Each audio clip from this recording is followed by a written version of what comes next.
society, that's the stories that we tell ourselves, and the stories that society and the culture that we're in tell us. This is what you're supposed to do. And that's like, not necessarily. We don't have to go reinvent the wheel, but we don't have to put the same kind of wheel on our vehicle as everybody else either. Welcome to Behind Their Success. This podcast is for people who are feeling stuck on their entrepreneur journey or in their careers. It's for people who want to scale and grow their businesses, learn about the power of mindset, or they just know there's more out there and they want to start making changes. I'm Peyton Squires, the host of the podcast. I was never cut out to be an employee, and when I was an employee, I was bored out of my mind. So I made a plan. I studied and passed the CPA exam in 8 months while working, all with the end goal in mind of quitting my job and starting my own business. I did that in 2014, and it's been an amazing wild ride since.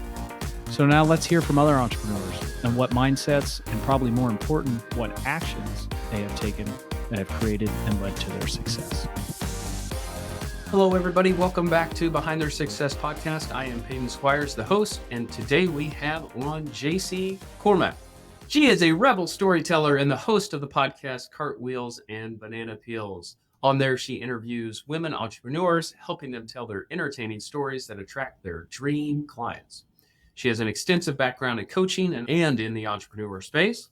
Jaycie, good morning. Good morning. Welcome. And I just have to say that just last week, we brought out a special episode of Cartwheels and Banana Peels because the guys kept going, hey, Jaycie, I want to be on, even though it's pretty femininely branded. But so that episode came out with just a group of guys. Anyway, lots of fun. Yeah, that's awesome.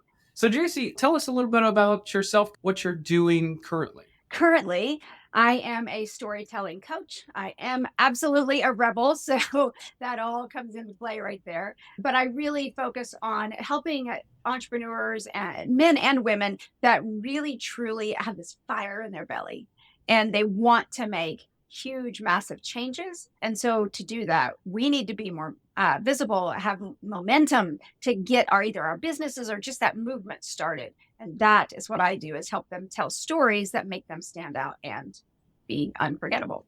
So storytelling, right? What do you think's so powerful about storytelling, or what got you so, you say you're a storytelling rebel. What got you so excited about storytelling? Well, I've been on stage my entire life, literally. I'm 53 and I started taking dance when I was 3. So I've been on stage forever, but I was an introvert, scared to death. I overcame that. But that is really ultimately storytelling in a different sense, right? It's through movement. When you're performing on stage, when you're in theater, obviously I didn't act, but that's storytelling as well. And then over the years, I've always ended up in some sort of leadership role, no matter what I was involved in. I kind of naturally end up there. So I'm always in front of people, always speaking. And from the time I was 13, I actually started helping teach dance back then. And then I had my own studio when I was just 19. That's when I started. 10 years ago, I actually then began to work with authors all over the world. I founded an international book award contest. And so I ended up working with authors. And of course, they've got stories, fiction, nonfiction, but then how do they share it? So I really started doing that.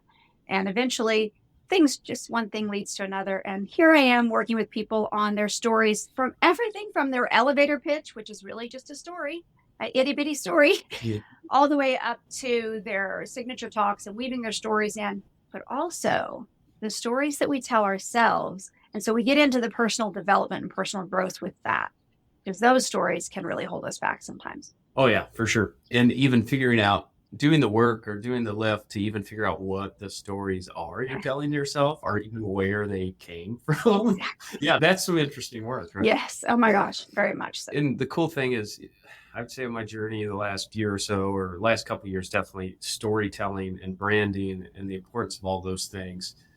I can appreciate those things a whole lot more than I used to. As a guy that's like, I'm a CPA and money guy and analytical and all those things and numbers, right? Makes sense to me.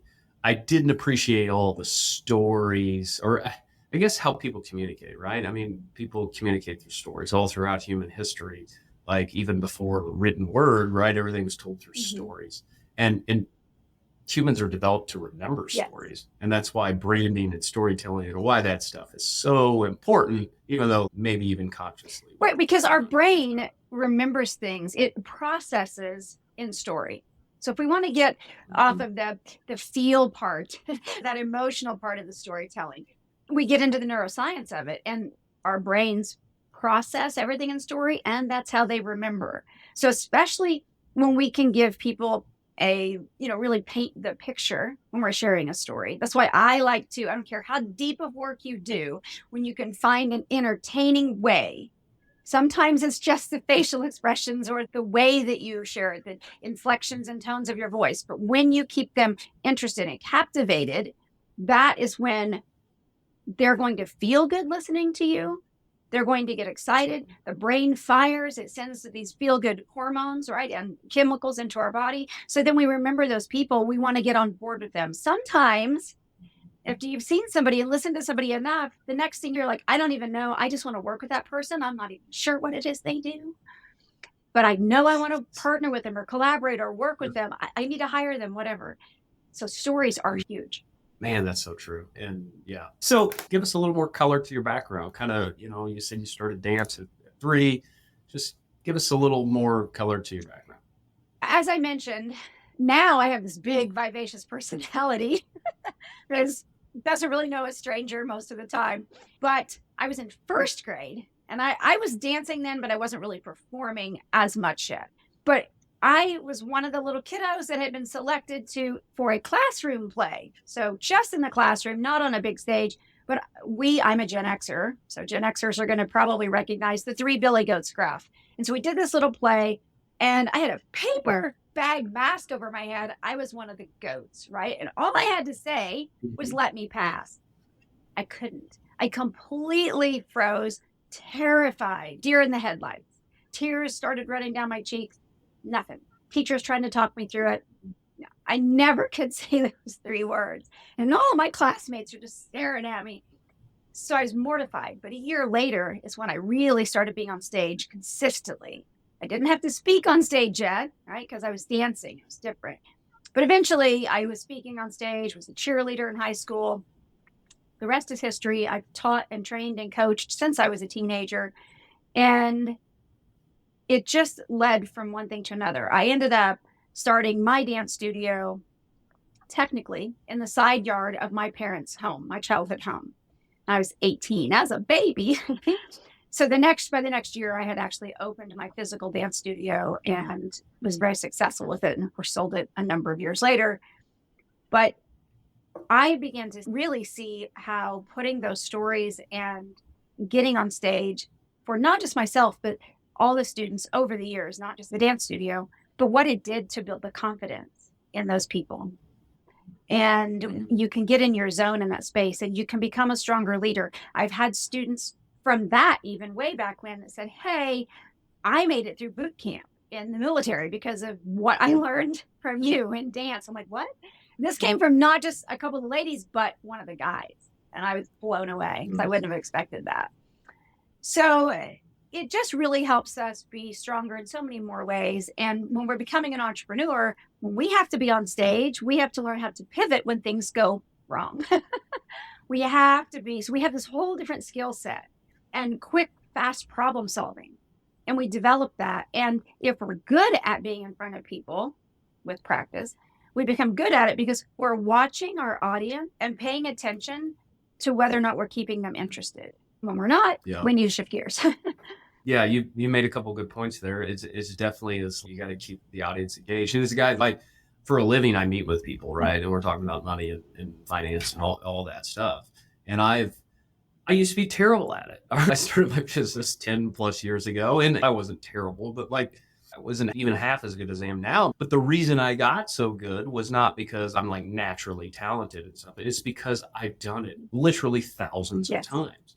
And you get really good at speaking to people if you just do it 1,000. Yes. When I trained in jiu-jitsu, I remember one of my main instructors, though, he taught us, and I'll probably butcher the quote because I can't do it exactly, but it was Bruce Lee that said that I fear the man, not who has practiced 10,000 kicks, but the man who has practiced one kick 10,000 times. So yes, when we do it over and over, one, now we've grown our comfort zone. And so that becomes our new comfort zone. Hopefully we still challenge ourselves and grow more, but then you can learn and perfect it and always get feedback, right? We never should just be stuck in, oh, look at me, I've got it down pat. No, we grow, we learn from others, we get feedback, we continue to improve. But it's not, because a lot of people, 75% of people have a fear of public speaking. It's that I can't believe it's that low. Yeah, I mean, I thought it'd be 99%.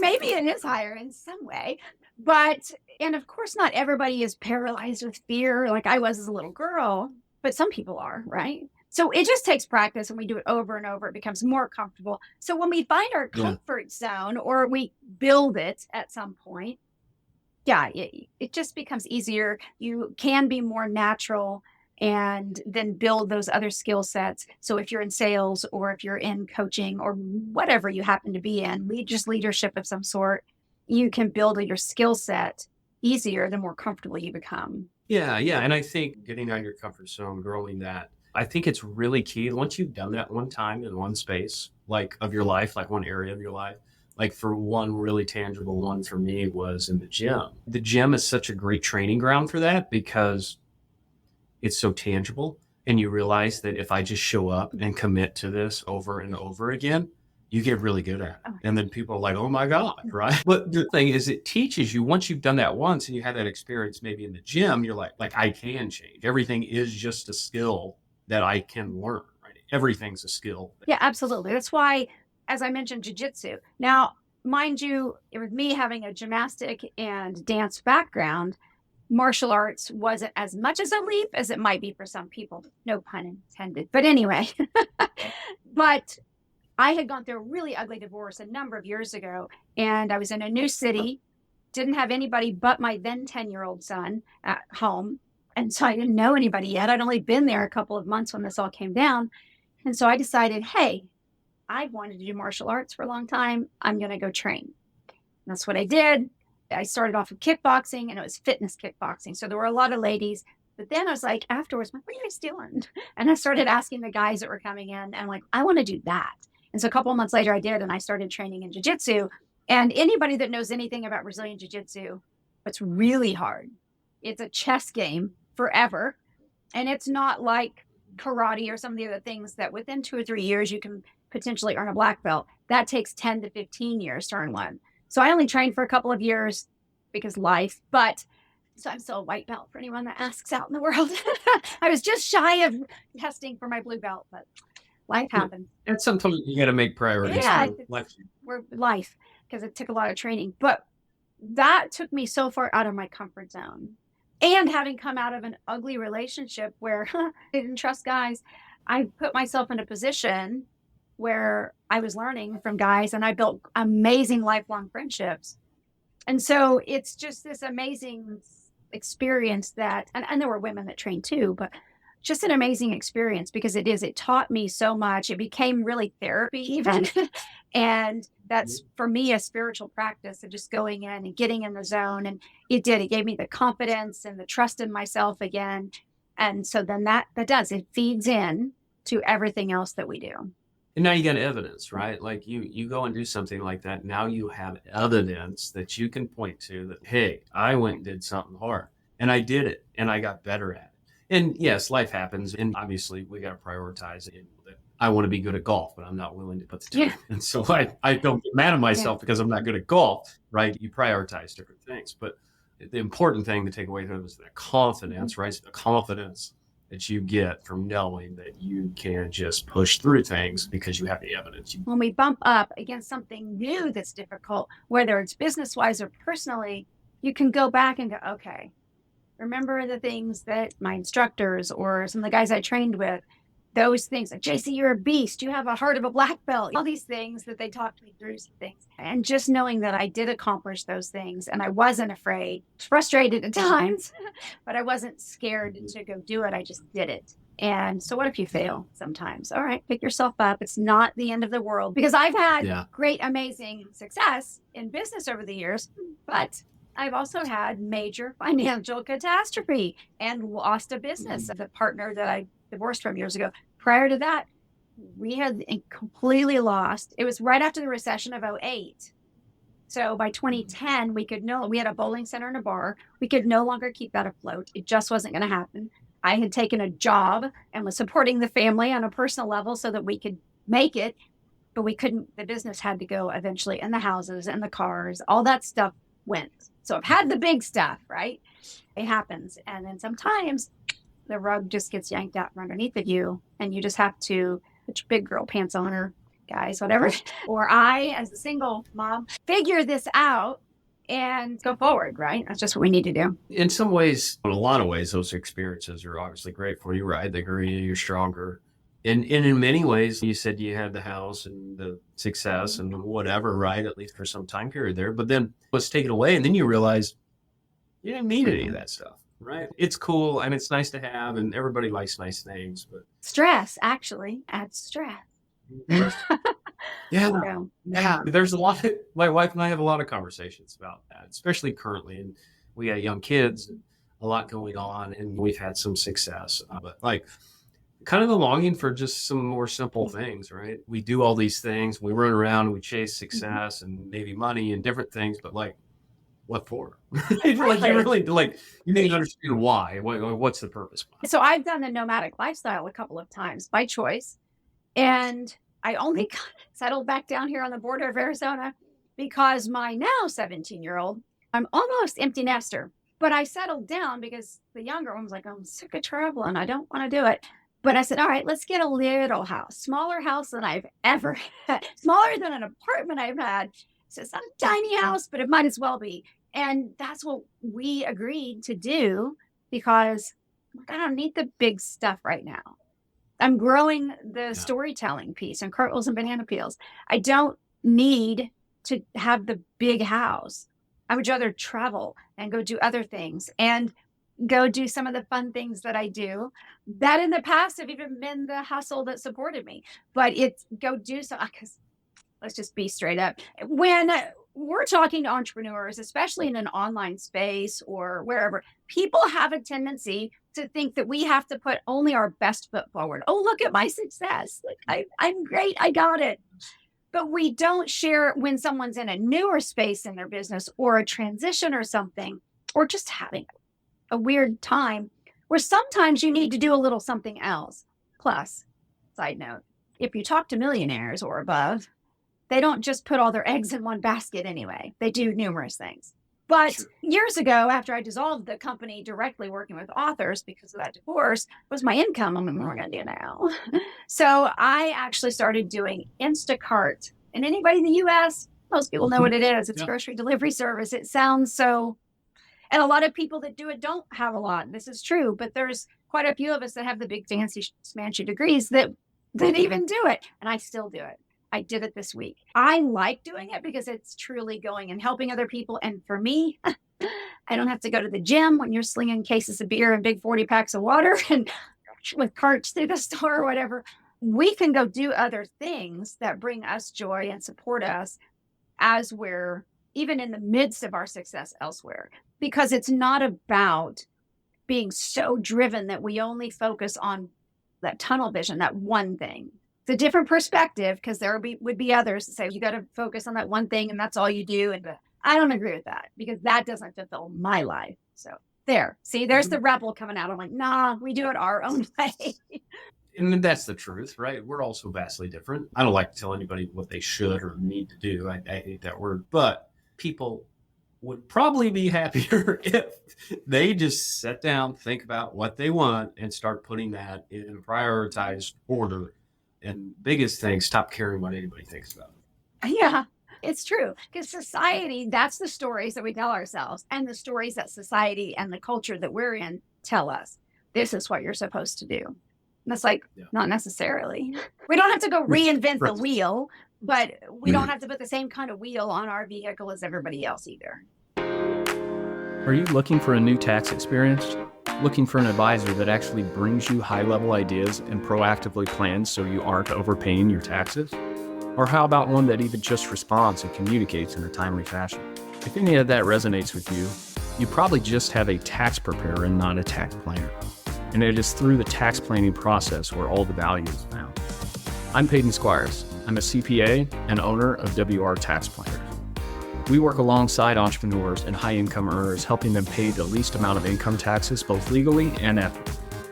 We have saved our clients hundreds of thousands of dollars through specific strategies, and we guarantee we can find multiple tax saving strategies that your current tax preparer hasn't told you about. If that interests you, head on over to the contact page at PeytonSquires.com. There you can fill out a contact form and get a call booked to see what it would look like to have WR Tax Planners on your team. Jaycie, what would you say is your best skill that leads to your success? My best skill and innate ability are two different things.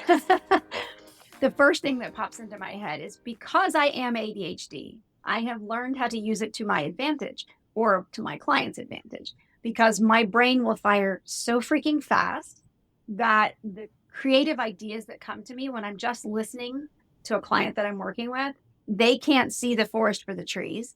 It's hard for any of us to do that and for ourselves. So I can find their stories so quickly that if we're working on deep work, it's a little different direction. But if we're working on what stories are we going to integrate into their talks or their interview podcasts or whatever, it just rolls. It just comes out. And the ahas that open up is just amazing. So it's a skill because I've practiced it for years and years. But it's also just an ability because of finding the ways to use my unique being, my uniqueness, right? Because of the ADHD, which most people, so many people want to complain about. And, I jump from this story to that story. I can't focus. I procrastinate.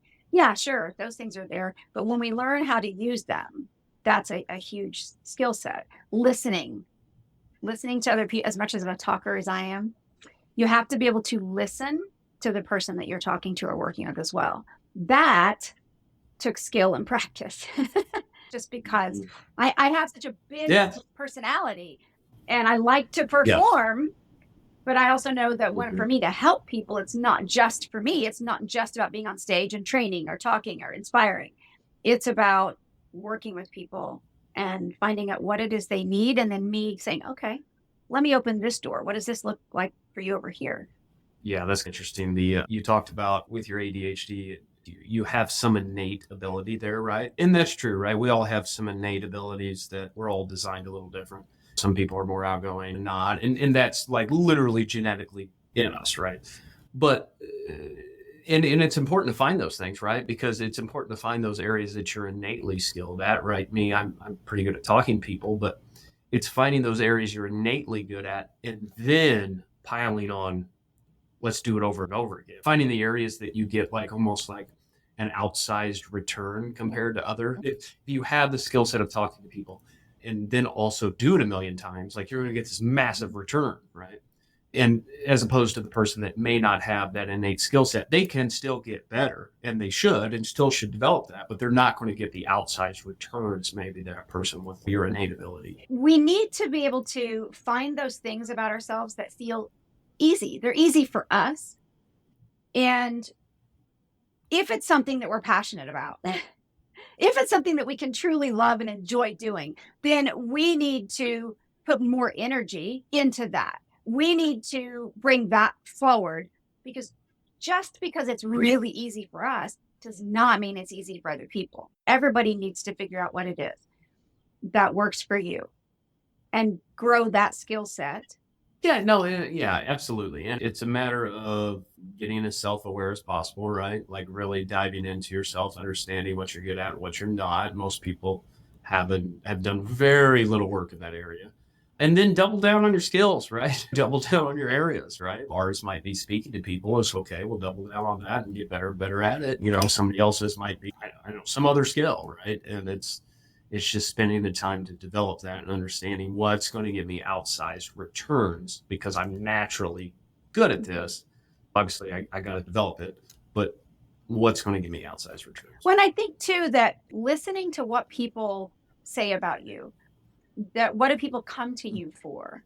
That was where I finally had switched gears and brought cartwheels and banana peels forward. And I talk about it and I'll tell anybody that I run a podcast called that because men and women will chuckle at it. Even my mechanic for my Jeep the other day, something was said about me having a business. He asked me what I do. And yes, when I mentioned cartwheels and banana peels, because he wouldn't be my ideal client, but when I mentioned that, he was like, oh, what is that? And it gets a And you know chuckle. what? He'll remember. Yes. That's the important thing. He'll remember it, right? If you just said, I have my podcast, I interview successful women or whatever it is, like he's forgot that. Yeah, exactly. Like very quickly after, right? Yeah. And so the other thing And that that's- I found out was people kept telling me, Jaycie, you're funny. And I'm like, I'm not funny. I actually didn't think I was really funny. Then I started to realize, I'm like, no, wait, I make everybody giggle, laugh, chuckle, almost. Everybody I encounter, I can end up getting a laugh out of them because I let my big, vivacious, crazy, silly, goofy personality show. And mind you, there are those that don't realize my successes. They don't really, some of my friends, newer friends have finally come to learn what I do, but they're not in my space of the online world. And so I don't tell them. Like when they find out I have a big fancy degree, they're like, I had no idea, but it doesn't matter. Because to me, that's not the important part. My important part is being friends and having fun and those things. And so even when connecting with ideal clients or working with people, it's still about those personal connections and building that kind of rapport and that kind of a bond, if you will. Because then when someone, the know, like, and trust factor, when you have that in place, it shifts everything. Then you can step into like, hey, now we need to have a serious conversation. Let's dive into your stories. We're still going to have fun. That's just how I teach, always has been. But we're going to do some deep work too. The only way you can do that, or people know, like, trust you, is for you to be authentic, for you to be vulnerable, because being vulnerable and authentic is the way to build trust, right?